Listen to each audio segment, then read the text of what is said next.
사랑의 하나님 감사합니다. 부족한 우리들이 매주 이 자리에 나와 주님을 아버지라 부르며 예배드릴 수 있게 허락하시니 정말 감사합니다. 주님, 벌써 무더운 여름이 찾아왔습니다. 주님, 이 무더운 더위 속에서도 우리 함께하는 교회 성도님들의 건강을 지켜주셔서 건강하게 매주 이 자리에 만날 수 있도록 보호하여 주시옵소서. 아멘. 주님, 우리 함께하는 교회를 세우신 지 벌써 20년이 넘게 지났습니다. 주님, 저희의 부족함으로 주님이 세우신 이 교회의 빈자리를 아직 다 채우지 못한 것 같습니다. 하지만 주님, 주님께서 지난 세월 항상 바르게 인도하여 주셔서 우리가 바른 모습 지킬 수 있었음을 고백합니다.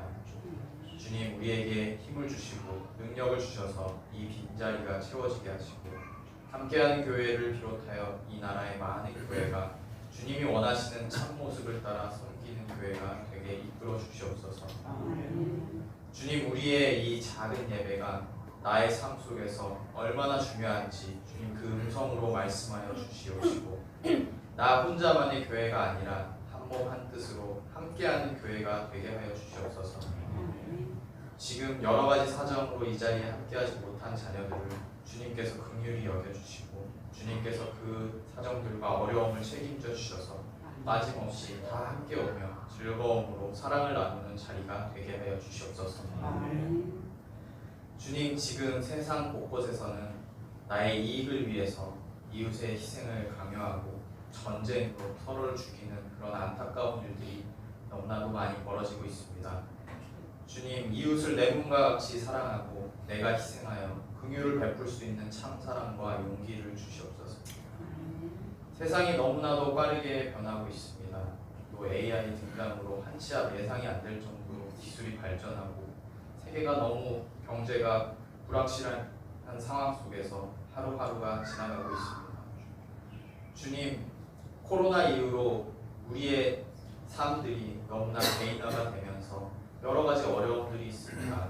청년들은 결혼을 하기 싫어하고 또 우리 결혼을 한 신혼부부들은 아이를 낳기 싫어하고 주님, 이런 여러 가지 사항들이 있습니다. 주님께서 이런 것들을 돌봐주시고 주님, 우리가 코로나 이전으로 또 그 더 이전으로 서로가 사랑하면서 이웃을 소중히 여기면서 나 혼자만 사는 것이 아니라 이 세상 모두 함께 사는 그런 사회를 생각하며 살아갈 수 있도록 주님, 우리 마음속에 따뜻한 사랑을 품게 하여 주시옵소서. 주님, 이 시간에 하나님께 찬양을 드리는 샤론 선거대를 기억해 주셔서 우리의 찬양을 기뻐 받아 주시옵소서. 또한 말씀을 전하시는 목사님과도 함께 하셔서 오늘의 말씀이 주님의 음성으로 내게 들려오게 하시고 이 예배 속에 성령님께서 역사하셔 주시옵소서. 이 모든 것 우리를 위해 고난 받으신 우리 주 예수 그리스도의 이름으로 기도드립니다.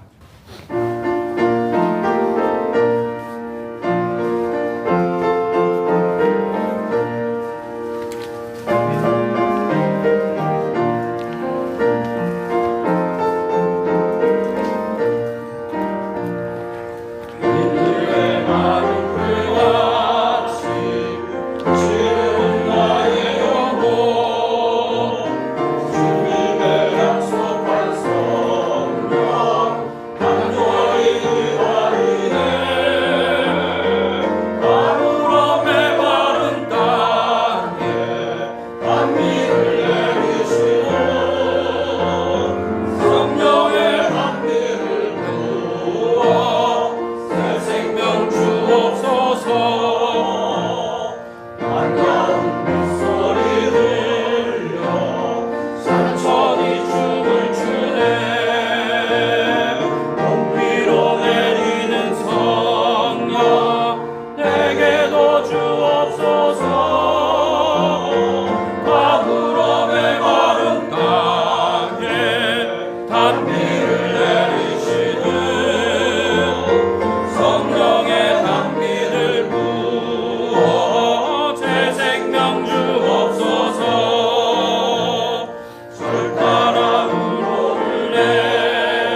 너희가 권능을 받고 예루살렘과 온 유대와 사마리아와 땅끝까지 이르러 내 증인이 되리라 하시니라. 아멘.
당신은 예수님의 제자입니까?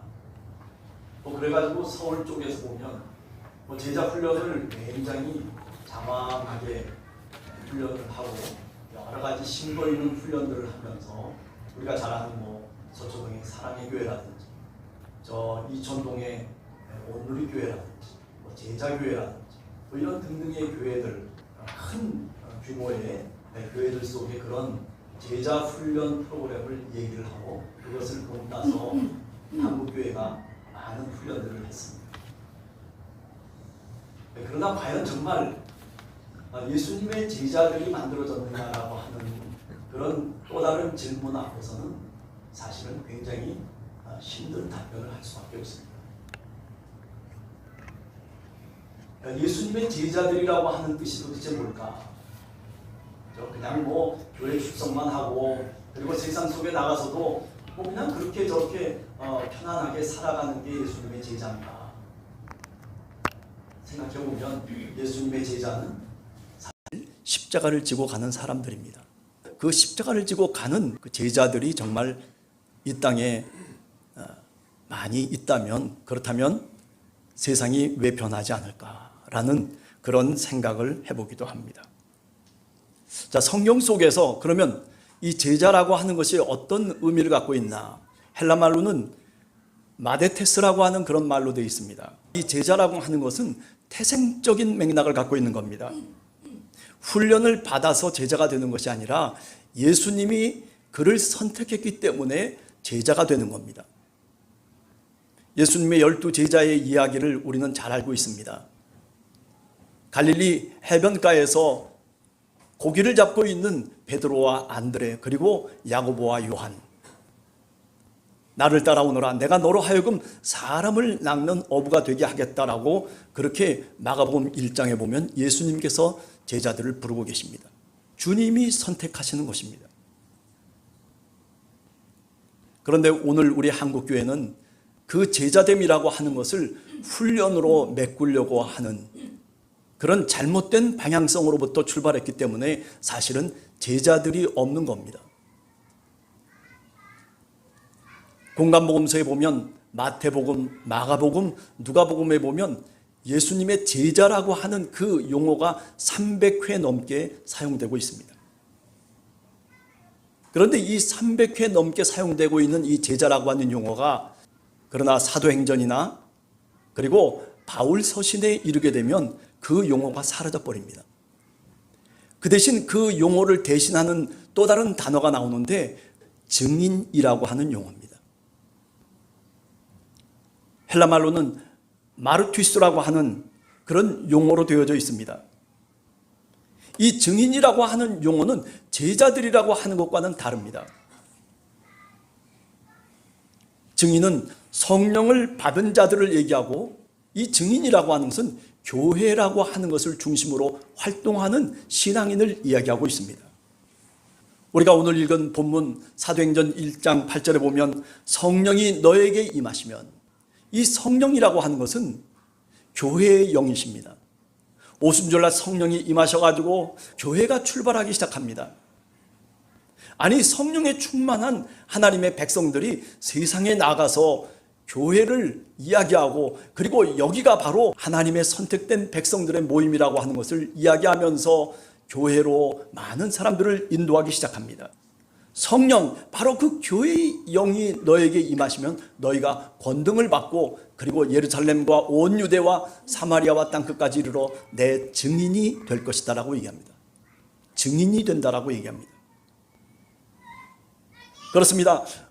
사도행전 이후에 시간이 지나면서 예수님을 따라다녔던 제자들을 예수님께서는 어떻게 다시 변화되기를 원하셨냐면 제자로서의 삶이 아니라 증인으로서의 삶을 살기를 원하셨다는 말씀입니다. 증인으로서의 삶. 복음의 증언자로 살기를 원하시는 것이 하나님의 뜻입니다. 부활의 증언자로 살아가는 하나님의 백성을 주님께서는 원하십니다. 그래서 부활하신 그리스도께서 저 갈릴리 해변에 되돌아가 버린 그 제자들을 찾아다니시면서 그들을 설득하십니다. 성령을 받으라고 그들에게 말씀하시고 그들이 약속하신 성령이 임했을 때 그들은 제자로서의 삶이 아니라 증인으로서의 삶을 살기 시작했습니다. 사실 생각해보면 제자라고 하는 것은 그렇게 쉬운 용어가 아닙니다. 예수 그리스도를 닮아가는 삶을 사는 사람들이 제자들입니다.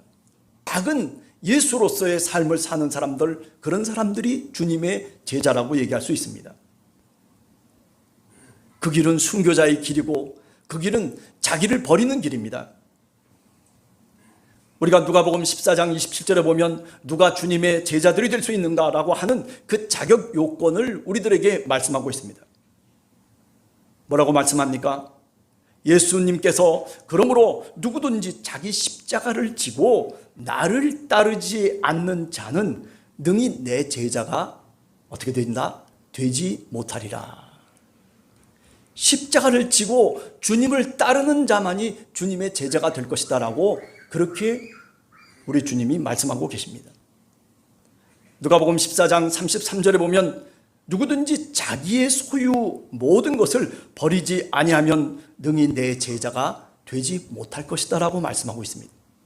이렇게 제자가 된다라고 하는 것은 자기 희생을 얘기하고 그리고 주님이 지신 그 십자가를 짐으로써 제자가 되는 겁니다. 여러분, 그렇지만은 증인이라고 하는 것은 그런 의미를 갖고 있는 것이 아닙니다. 예수님이 너희가 내 증인이 되라고 하는 그 말은 우리들에게는 사실은 복음의 메시지입니다. 내 제자가 될 것이다 라고 그렇게 말씀하신 것이 아니라 내 증인이 되라고 그렇게 말씀하신 것, 주님의 깊은 사랑의 언어라고 저는 생각합니다.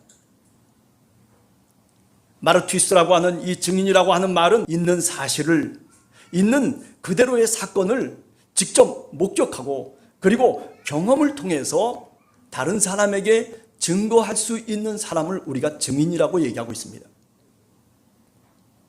요새 우리가 국회를 통해서 증인 선서를 거부한 사람들이 몇 명 있지 않습니까? 왜? 사실대로 말해야 되는데 사실대로 말 못하겠다는 거예요. 그게 법적인 책임이 내게 없으니까 나는 그렇게 못하겠다라고 하는 증인 선서를 거부하는 일들도 생기고 있는 거죠. 있는 사실을 그 사실대로 보고 들은 것을 증언할 수 있는 그 사람이 바로 누구냐면 우리가 오늘 얘기하는 증인이라고 그렇게 말씀드릴 수가 있습니다. 여러분, 그렇기 때문에 증인이라고 하는 이 말 또는 증인이라고 하는 자기 정체성을 갖고 있는 사람은 주어가 바뀝니다. 어떤 주어입니까? 내가라고 하는 말이 아니라 주님이 이렇게 하셨다라고 얘기하고 있습니다. 우리가 사도행전을 쭉 읽어보면 내가 이렇습니다, 내가 저렇습니다라고 저 세상 밖에 나가서 그렇게 예수를 믿는 사람들, 복음의 전도자들이 그렇게 말하지 않습니다. 주님이라고 하는 말로 주어를 바꿔서 얘기합니다. 하나님이라고 하는 말로 주어를 바꾸어서 얘기하는 것입니다. 여러분, 증인이라고 하는 사람이 어떤 사람입니까? 바로 이렇게 언어가 바뀌어진 사람입니다. 언어의 형식이 바뀌어지고 그리고 주어가 바뀌어진 사람, 바로 그 사람이 주님의 증인으로서의 삶을 살 수 있는 사람이라는 말씀일 것입니다. 어떤 자격을 갖고 있는 사람이 주님의 증인이 될 수 있을까요? 오늘 성경을 통해서 보면 성령이 자기 위에 임한 사람입니다.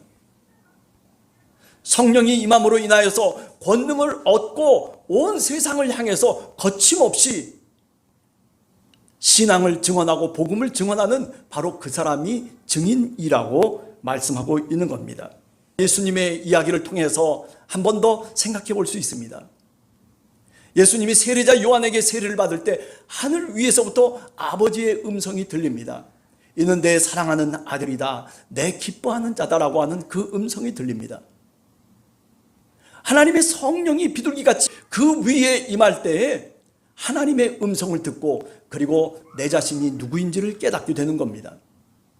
여러분, 오늘 사도행전 1장 8절에 성령이 임하시면 권능을 받는다라고 하는 말씀이 바로 그와 같은 이야기를 내포하고 있는 겁니다.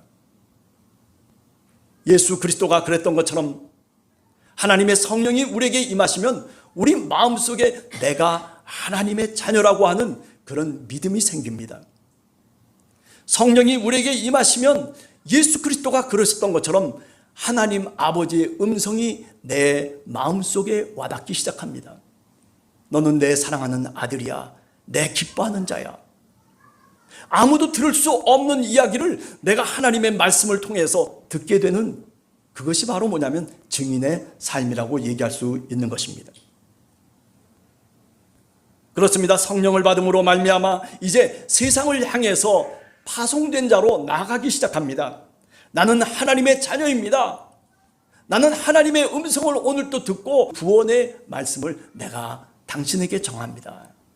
이런 내용을 갖고 세상 속에 나가서 살아가기 시작하는 것입니다. 그것이 바로 증인의 삶입니다. 십자가를 지고 나를 따라오라고 그렇게 말씀하시는 제자의 삶이 아니라 증인의 삶이라고 하는 것은 이렇게 어쩌면 우리가 경험하고 우리가 만난 예수 그리스도를 전하는 것, 그것이 바로 증인의 삶을 얘기하고 있는 겁니다. 여러분, 예수 그리스도께서 십자가에 달려 돌아가시고 그리고 부활하셔서 승천하시고 난 다음에 우리들에게 성령을 보내셔서 하나님이 우리에게 원하시는 것은 제자의 삶이 아니라 증인의 삶을 원하고 있습니다. 여러분, 그래요. 내가 세상을 살아가면서 이렇게도 살 수 있고 저렇게도 살 수 있어요. 어떤 사람은 부자로 살아가고 어떤 사람은 가난한 사람으로 살아가요. 쓰레기를 다 주워가지고, 바지를 주워가지고 플라스틱 통을 차곡차곡 쌓아놓으면서, 그러면서 며칠이고 몇 날이고 일주일이고 쌓아가지고, 그래서 그거를 통해서 자신의 생계를 유지해가는 사람이 있습니다. 아니, 그 사람뿐만이 아니죠. 우리가 삶을 살아가면서 얼마나 많은 사람들이 오늘도 사실은 힘들게 살아가고 있는 사람이 왜 그렇게 많은지. 아니, 저 사람은 똑같은 사람인데 하나님, 저런 사람에게 정말 하나님의 나라가 필요합니다.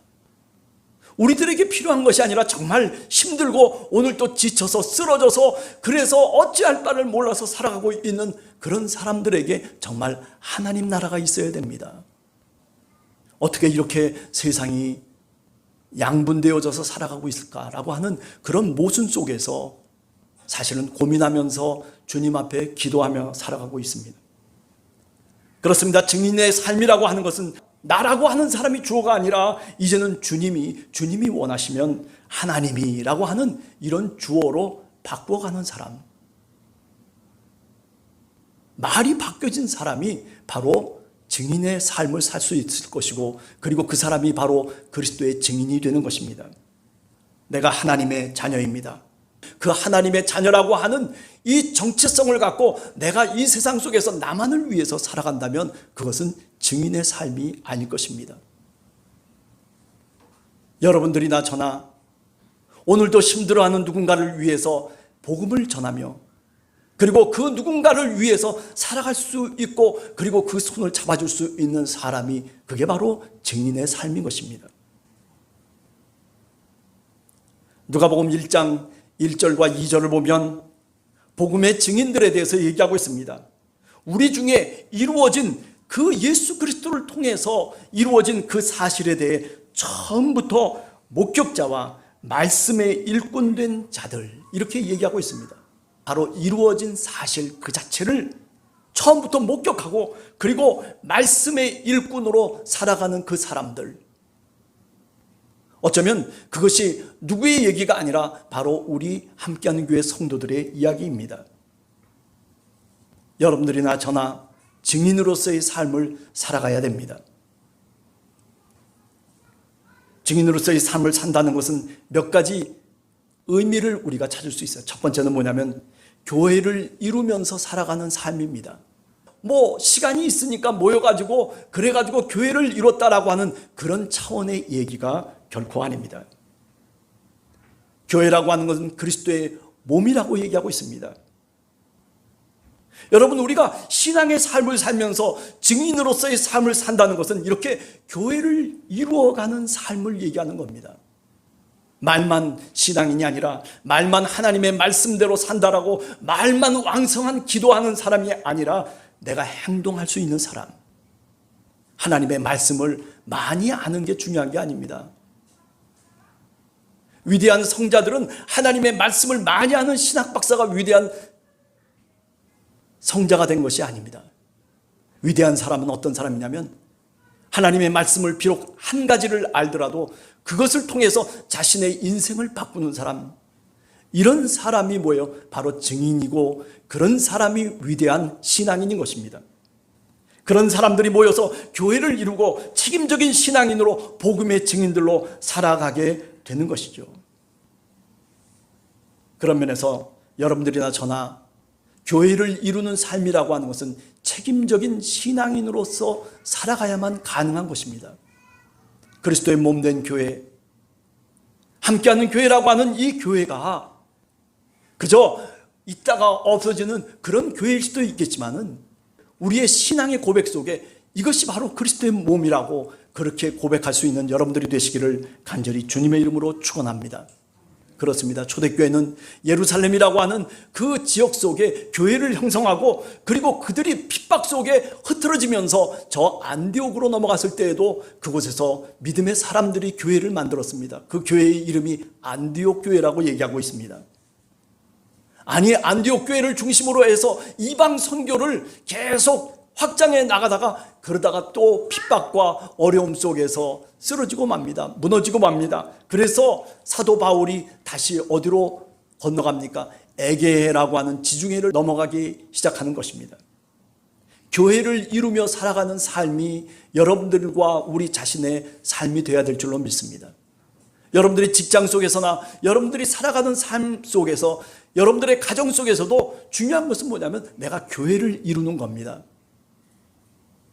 그리스도의 몸을 이루어가는 겁니다. 그렇습니다. 교회를 이루는 삶이 증인의 삶입니다. 두 번째로 세상 속에 들어가서 복음의 증언자로 사는 것입니다. 아니, 교회는 세상 밖에 있는 그런 믿음의 공동체가 아니라 세상 안에 있는 신앙의 공동체입니다. 교회라고 하는 것과 세상이 분리되어서 존재하는 것이 결코 아닙니다.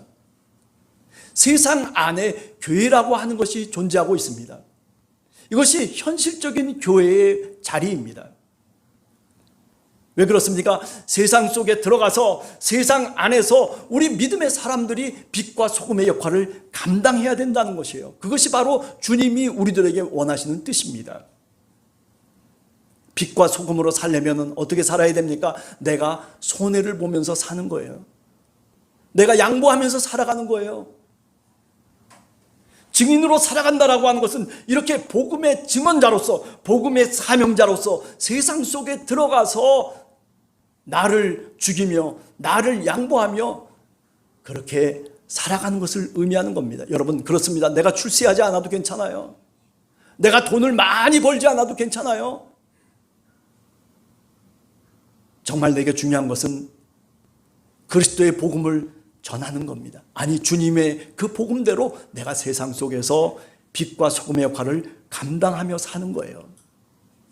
나중에 나이가 먹고 보니까 돈이 많은 것과 돈이 적은 것, 그래요, 차이가 날 수는 있겠지만은 그러나 그렇게 부러운 것이 아니더라고요. 제 동기들을 가만히 보면 뭐 굉장히 대기업의 사장도 있고 뭐 그런가 하면 뭐 대단한 사람들도 있음에도 불구하고 그런데 저를 부러워합니다. 왜 부러워합니까?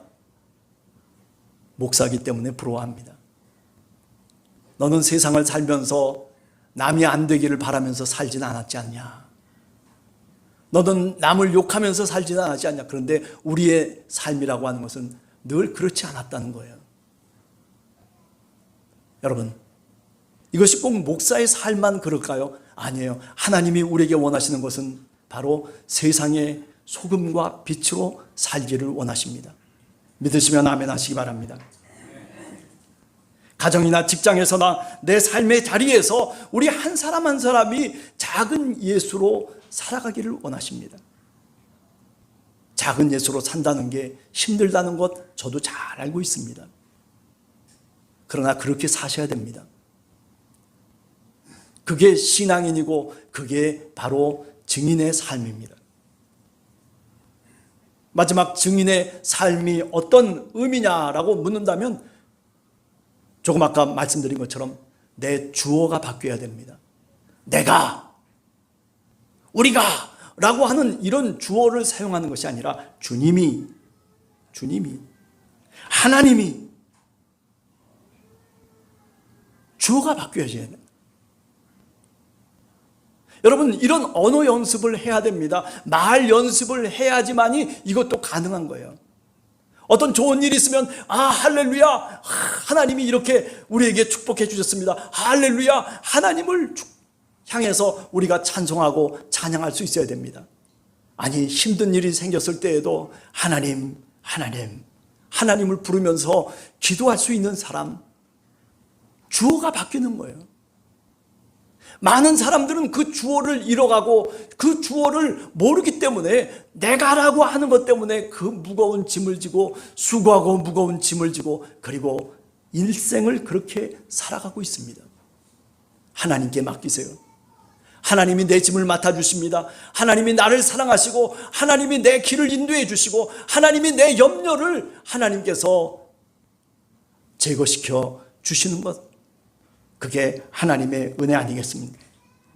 여러분, 직장에서나 가정에서나 여러분 언어 속에 내가라고 하는 주어를 빼버리고 하나님이, 우리 주님이, 이런 주어가 바뀌어서 살아갈 수 있는, 언어가 바뀌어서 그래서 주님의 증인으로 살아갈 수 있는 여러분들 모두가 되시기를 간절히 주님의 이름으로 축원합니다. 기도하겠습니다.